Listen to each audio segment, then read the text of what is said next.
Hello नमस्कार जय हिंद साथियों, this is Chandan Kumar Rana. Welcome you all in Wisdom Island classes.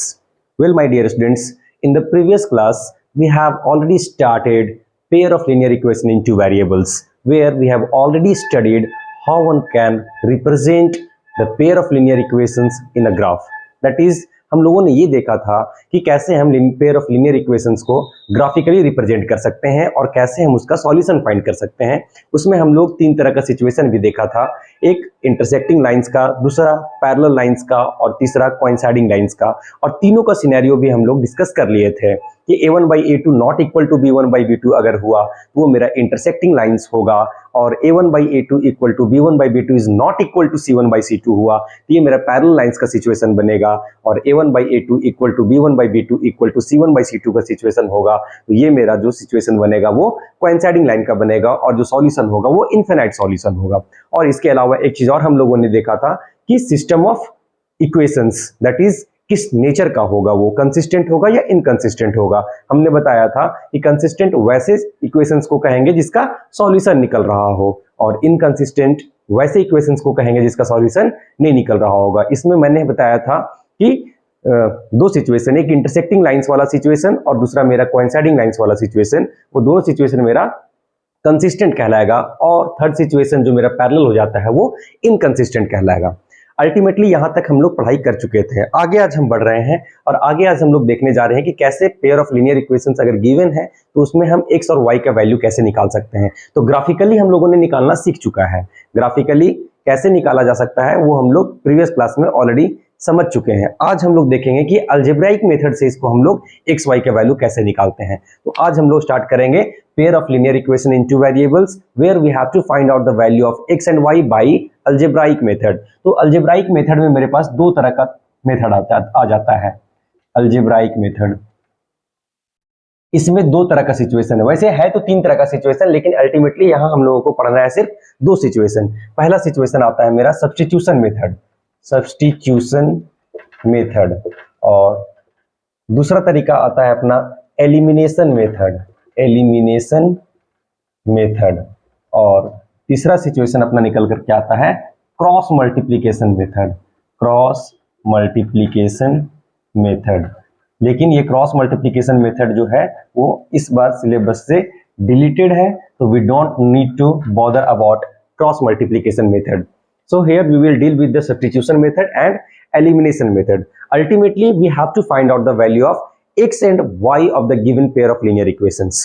Suppose we have two linear equations, a1x plus b1y plus c1 equal to 0 and a2x plus b2y plus c2 equal to 0. So let us understand substitution method first.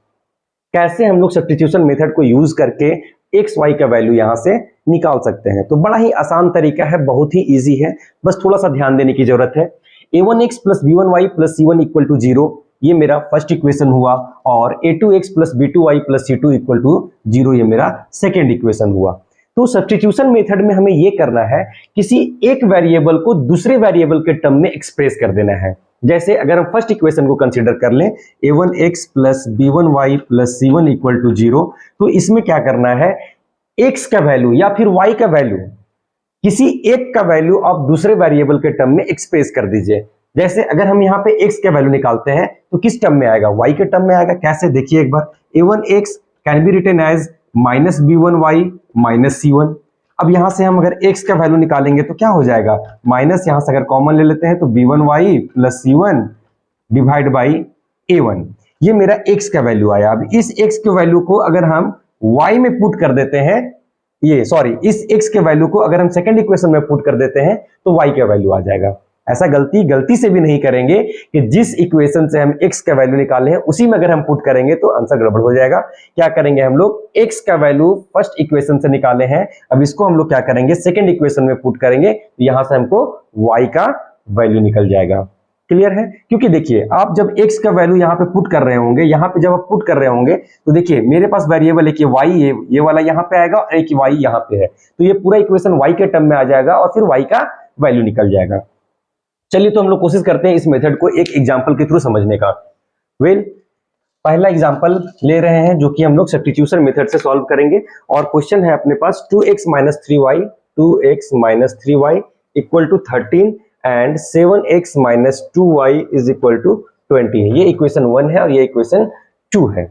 अब क्या करेंगे हम लोग, ये दोनों equation को solve करना है और ultimately here we have to find out the value of x and y। कैसे निकालेंगे, बहुत ही आसान तरीका है। अभी जो मेथड हमने बताया उसी मेथड से हम लोग इसको निकाल करके चेक करते हैं। जैसे ये इक्वेशन 1 मान लिए, इसको इक्वेशन 2 मान लिए, तो फ्रॉम इक्वेशन 1 चलेंगे। जब फ्रॉम इक्वेशन 1 चलेंगे तो 2x minus 3y equal to 13 है, इसको हम लिख सकते हैं 2x equal to 13 plus 3y, easy way में लिख सकते हैं, और x इक्वल टू लिख सकते हैं 13 प्लस 3y बाई 2। अब देखिए हमने क्या किया, यहाँ पे x का वैल्यू निकाल दिया, किसके टर्म में, y के टर्म में निकाल दिया।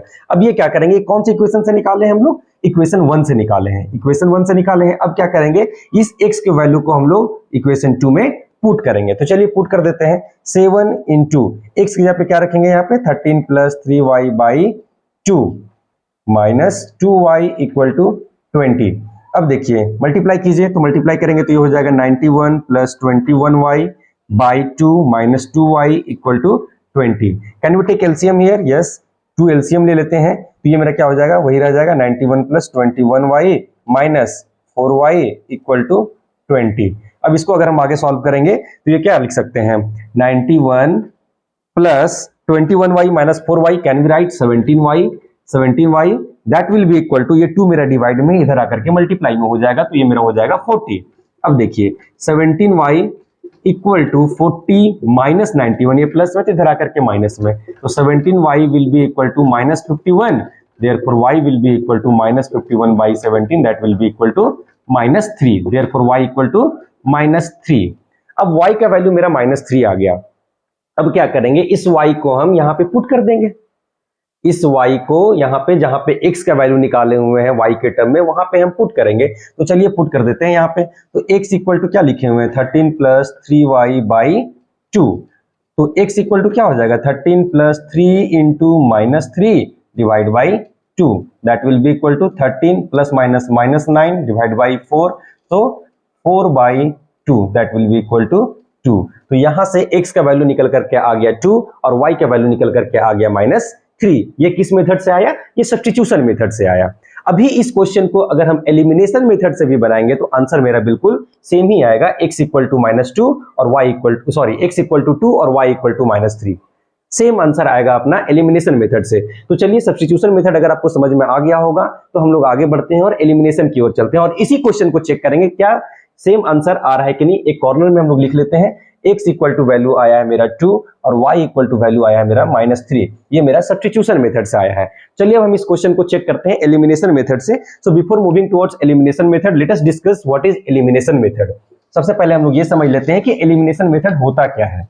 तो एलिमिनेशन मेथड भी बहुत ही आसान है, बहुत ही सिंपल है, बस थोड़ा सा इसमें कंसंट्रेट करना है और क्वेश्चन सॉल्व हो जाएगा। सपोज मेरे पास कोई इक्वेशन है a1x plus b1y plus c1 equal to 0, second equation है a2x plus b2y plus c2 equal to 0। अब देखिए एलिमिनेशन कहने का मतलब क्या होता है, काटना, छांटना, रिमूव कर देना। तो हम लोग क्या करेंगे, यहाँ पे एलिमिनेट करेंगे। किसको एलिमिनेट करेंगे, किसी एक वेरिएबल को एलिमिनेट कर देंगे। तो वेरिएबल को एलिमिनेट करने के लिए क्या करना होगा, चलिए हम समझते हैं क्या करना होगा। सबसे पहले क्या करेंगे, चेक करेंगे x का कोफिशिएंट a1 है, फिर यहाँ पे भी x का कोफिशिएंट a2 है, यहाँ पे y का कोफिशिएंट b1 है, यहाँ पे y का कोफिशिएंट b2 है। तो हम लोग क्या करेंगे कि कोफिशिएंट को सेम करेंगे। कैसे करेंगे, थोड़ा सा ध्यान से समझिएगा। क्या करेंगे, अगर हमको कोफिशिएंट सेम करना होगा, x से कोफिशिएंट को सेम करना होगा, तो निश्चित तौर पे यहाँ पे हम a2 से मल्टीप्लाई करेंगे और यहाँ a1 से मल्टीप्लाई करेंगे, तब जाकर के मेरा x का कोफिशिएंट सेम हो पाएगा। और जब मेरा x का कोफिशिएंट सेम हो जाएगा तो हम क्या करेंगे, या तो उसको ऐड करेंगे या तो सब्ट्रैक्ट करेंगे सिचुएशन के अकॉर्डिंग, और फिर क्या करेंगे, x को हम लोग एलिमिनेट कर देंगे। x को एलिमिनेट करेंगे तो क्या सिर्फ बच जाएगा, y बच जाएगा, y बच जाएगा और फिर y का वैल्यू निकल जाएगा। चलिए इस क्वेश्चन को हम लोग एक एग्जांपल के थ्रू समझते हैं।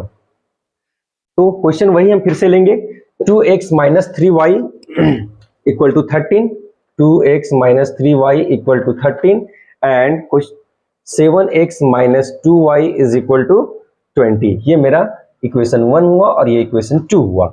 अब इस क्वेश्चन को हम लोग समझने जा रहे हैं एलिमिनेशन मेथड से, कि एलिमिनेशन मेथड से ये क्वेश्चन कैसे बनेगा। तो एलिमिनेशन मेथड में हमने जस्ट बताया कि जो x का कोफिशिएंट होगा उसको सेम करना है, या फिर y के कोफिशिएंट को सेम कर देना है। It depend upon you. और आप जैसे जैसे क्वेश्चन अधिक से अधिक सॉल्व कीजिएगा आपको ये समझ में आने लगेगा कि किसके कोफिशिएंट को सेम करने में हमको आसानी होगा। तो यहाँ पे समझिएगा, हम यहाँ पे चाहे तो x के भी कोफिशिएंट को सेम कर सकते हैं, y के भी कोफिशिएंट को सेम कर सकते हैं। तो चलिए हम लोग x के कोफिशिएंट को सेम कर देते हैं। तो x के कोफिशिएंट को सेम करने के लिए यहाँ पे 7 है, यहाँ पे 2 है, तो निश्चित तौर पे यहाँ अगर हमको 7 से मल्टीप्लाई कर रहे हैं तो यहाँ 2 से मल्टीप्लाई करना होगा, तभी जाकर के ये 14 होगा और यहाँ पे भी 14 होगा, तब जाकर के x कोफिशिएंट सेम हो पाएगा। और ऐसे सिचुएशन में एक बात और ध्यान रखना है कि आप कभी भी मल्टीप्लाई कर रहे होंगे तो जिस टर्म से मल्टीप्लाई कर रहे होंगे make sure you will multiply in each term. मतलब LHS में भी मल्टीप्लाई करेंगे और RHS में भी मल्टीप्लाई करेंगे, only then there will be no effect on the result. Otherwise, if you will multiply in LHS only, you will get different answer. Or if you will multiply in RHS only, you will get different answer. So, what you have to do, you have to multiply in LHS as well as RHS. तो चलिए हम 7 से यहाँ पे multiply कर दे रहे हैं, तो इक्वेशन बन के आ जाएगा 14x minus 21 y equal to 91. Here once again 14x minus 4y equal to 40. अब चलिए यहाँ पे हम क्या करेंगे, प्लस करेंगे या माइनस करेंगे। सबसे पहले ये बताइए कि हमने x के कोफिशिएंट को इक्वल किया है। चलिए बिल्कुल x के कोफिशिएंट को इक्वल कर दिया, तो ये अब डिसाइड कैसे करेंगे कि माइनस करेंगे या प्लस करेंगे। निश्चित तौर पे अगर हम यहाँ पे ऐड कर देंगे तो ये 28x हो जाएगा और ये फिर माइनस 25y हो जाएगा। तो फिर एलिमिनेट हुआ क्या? नहीं हुआ। एलिमिनेट करने का मतलब काटना है, तो काटने के लिए हमको यहाँ पे क्या करना होगा, माइनस करना होगा। तो ये माइनस करेंगे, प्लस था तो माइनस हो जाएगा, ये माइनस था तो प्लस हो जाएगा और ये माइनस हो जाएगा। अब एक ट्रिक और मैं बता दे रहा हूं यहाँ पे, अगर साइन सेम रहा, सेम साइन रहा तो सब्ट्रैक्ट करेंगे, सेम साइन सब्ट्रैक्ट करेंगे। मतलब अगर प्लस का दोनों जगह प्लस का साइन रहा तब भी सब्ट्रैक्ट करेंगे, अगर दोनों जगह माइनस का साइन रहा तब भी सब्ट्रैक्ट करेंगे। तो याद रखिएगा एस ट्रिपल एस रहेगा, मतलब सेम साइन रहेगा तो सब्ट्रैक्ट करेंगे, और अपोजिट साइड रहा तो अपोजिट साइन रहा तो ऐड करेंगे। वेल यहाँ पे सब्ट्रैक्ट कर देंगे तो ये कैंसिल हो जाएगा। यहाँ पे माइनस 21y प्लस 4y, तो ये माइनस 17y निकल करके आएगा। 91 minus 40 that will be equal to 51। Therefore y will be equal to 51 by minus 17, cancel out, that will give minus 3। Therefore y equal to minus 3। अब क्या करेंगे, इस y को किसी एक इक्वेशन में पुट कर दीजिए। आप चाहे तो 1 में भी कर सकते हैं, चाहे तो 2 में भी कर सकते हैं। चलिए किसी में भी कर दीजिए। तो अगर हम 1 में ही कर दे रहे हैं तो 2x minus 3 into minus 3 equal to 13। So 2x will be minus minus plus 9 equal to 13. Therefore 2x will be equal to 13 minus 9. Therefore x will be equal to 4 by 2, that is equal to 2. Hence x equal to 2 and y equal to minus 3. आपने observe किया होगा कि first situation जब हम लोग substitution method से बनाए थे उस टाइम भी आंसर मेरा x इक्वल टू 2 और y इक्वल टू माइनस 3 आया था, और जब हम एलिमिनेशन मेथड से बनाए हैं तब भी मेरा आंसर x इक्वल टू 2 और y इक्वल टू माइनस 3 आया है। और ये बहुत ही इंपॉर्टेंट क्वेश्चंस है, क्योंकि सब्स्टिट्यूशन मेथड और एलिमिनेशन मेथड से 1 से 2 क्वेश्चन बोर्ड एग्जाम में आना कंपलसरी है। तो आप इसको अच्छे से पढ़ेंगे, वीडियो को अंत तक देखेंगे और फिर अच्छे से समझने की कोशिश करेंगे। नहीं समझ में आएगा तो you can ask me the questions as well. अगर आपको ये वीडियो अच्छा लगा होगा तो आप प्लीज चैनल को सब्सक्राइब कीजिए, लाइक कीजिए और शेयर कीजिए। तब तक के लिए धन्यवाद। वंदे मातरम।